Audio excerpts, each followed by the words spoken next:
Imagine a ruler, perhaps the most powerful man in the ancient world, jolted awake in the dead of night. Mm-hmm. Not by an assassin, but by a nightmare so vivid, so utterly unsettling that it leaves him sweating and disturbed. Wow. And here's the kicker.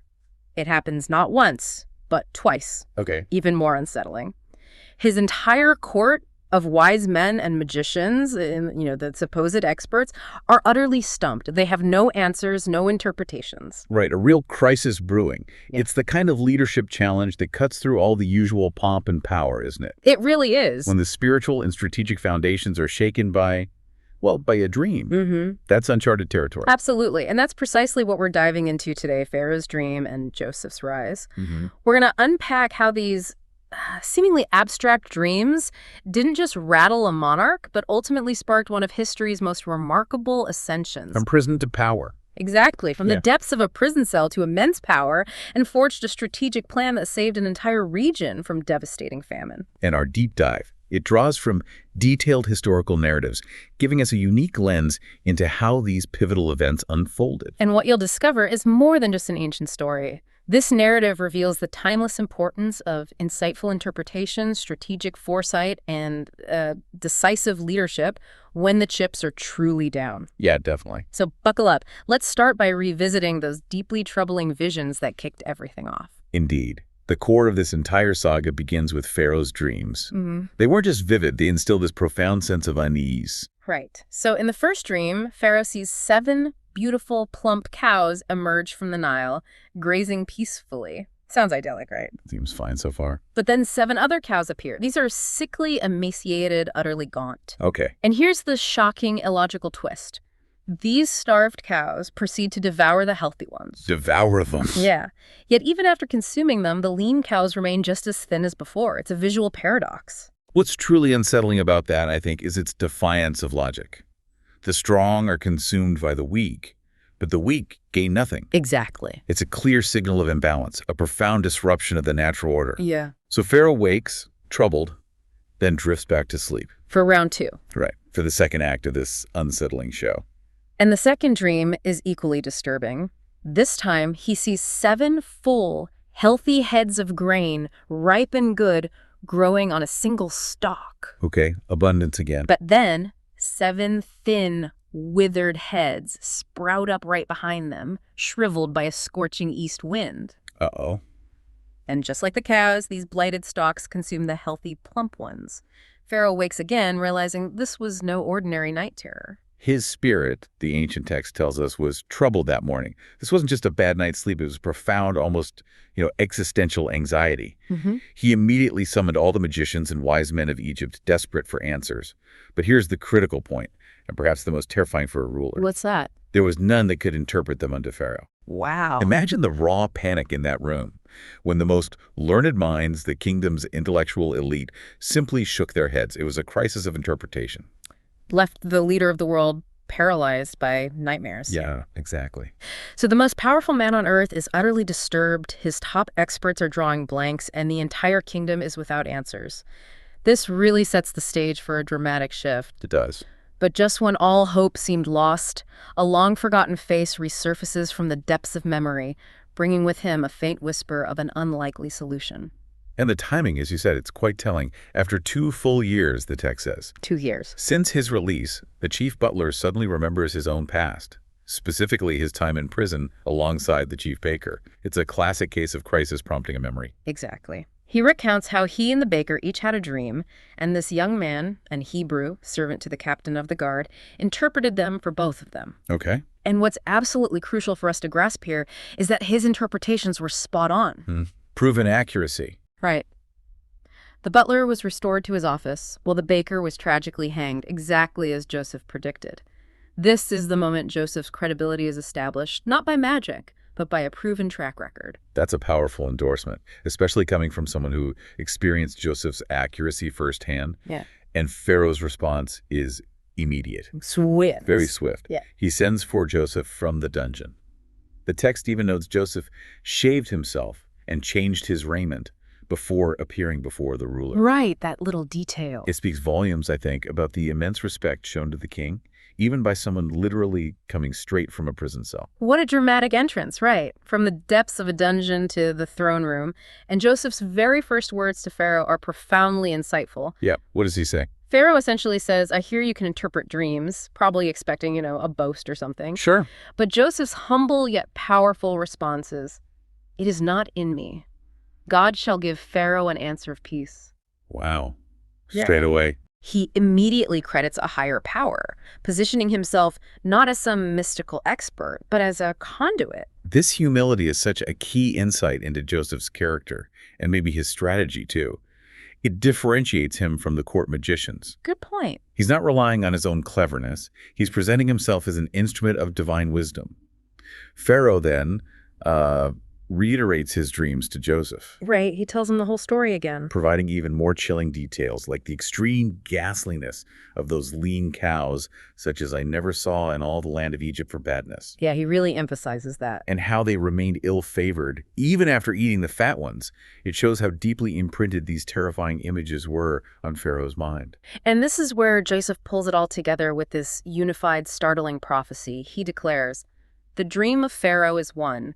God hath showed Pharaoh what he is about to do. So not two separate nightmares. No, it's one cohesive, urgent message. He explains that the 7 good cows and 7 healthy heads of grain represent 7 years of great plenty throughout all the land of Egypt. Okay, good news first. A time of unprecedented abundance. And conversely, the 7 thin cows and 7 empty ears represent 7 years of famine. Right. He warns that this famine will be so severe that all the plenty shall be forgotten, and the famine shall consume the land. This isn't just a tough patch, it's a stark warning of a truly catastrophic event. A society-altering event, really. And what's more, Joseph clarifies why Pharaoh had the dream twice. It's not just for emphasis. What's the reason? It signifies that the thing is established by God, and God will shortly bring it to pass. It's like a divine confirmation, a stamp of certainty and urgency on the impending crisis. Okay, so that raises an important question for us, and certainly for Pharaoh. Yeah. When faced with such a terrifying yet certain prophecy, what do you do? Right. And Joseph doesn't just interpret.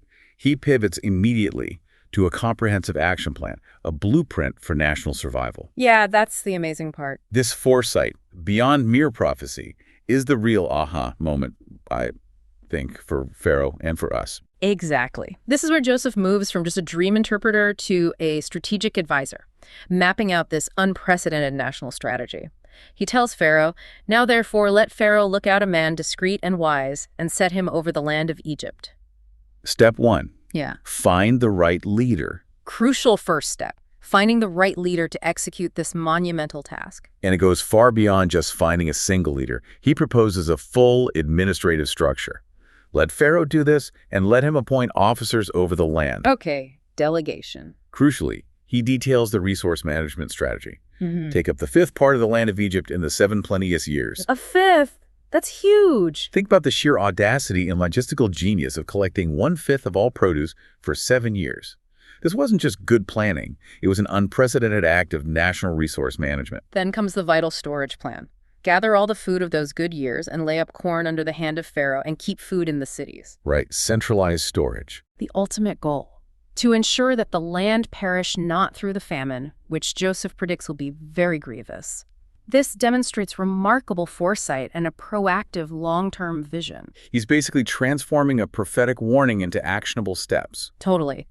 If we connect this to the bigger picture, Joseph isn't just reacting to a problem, he's outlining a complete national security strategy, leveraging abundance to prepare for a looming crisis. And what's fascinating is how Pharaoh and his court react to this unprecedented plan from, let's remember, a former prisoner. The reaction is immediate and overwhelmingly positive. The source tells us the thing was good in the eyes of Pharaoh and in the eyes of all his servants. They bought it right away. Yep. Pharaoh then utters perhaps the most significant words, recognizing Joseph's unique insight. Can we find such a one as this is? A man in whom the Spirit of God is. He sees something extraordinary in him. He clearly acknowledges that none so discreet and wise as thou art. It's a moment of profound recognition of Joseph's unique wisdom and capability. Pharaoh doesn't hesitate.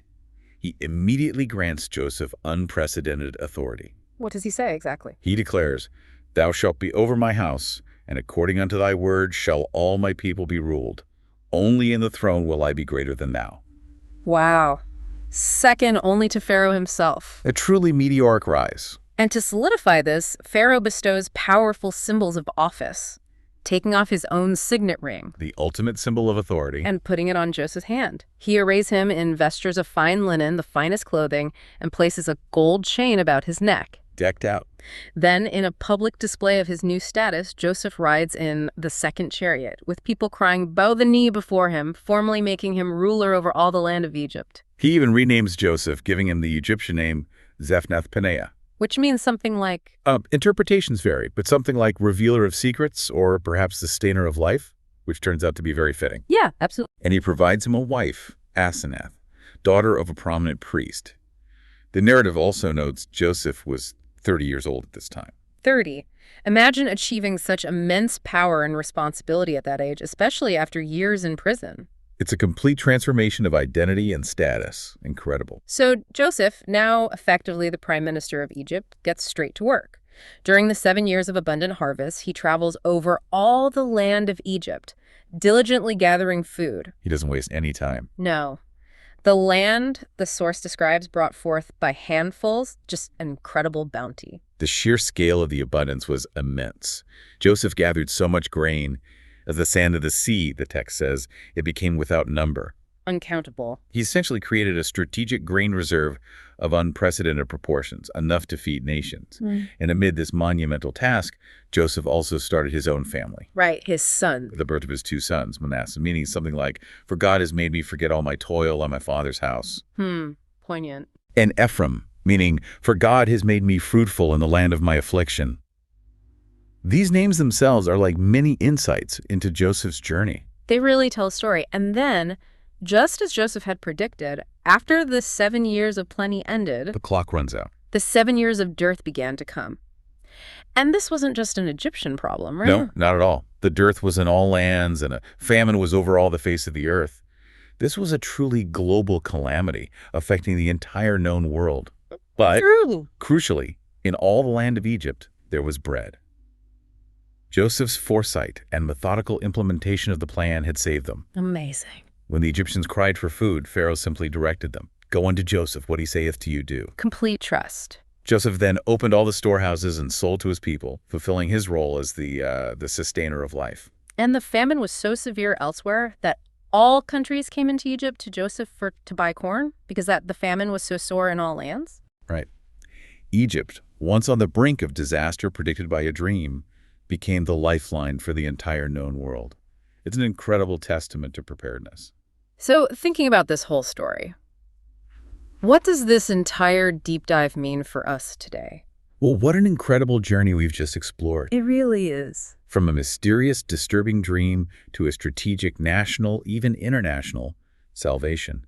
It truly emphasizes the transformative power of foresight, meticulous preparation, and decisive, humble leadership. Yeah, that combination is key. This deep dive into an ancient narrative really underscores timeless principles about crisis management, doesn't it?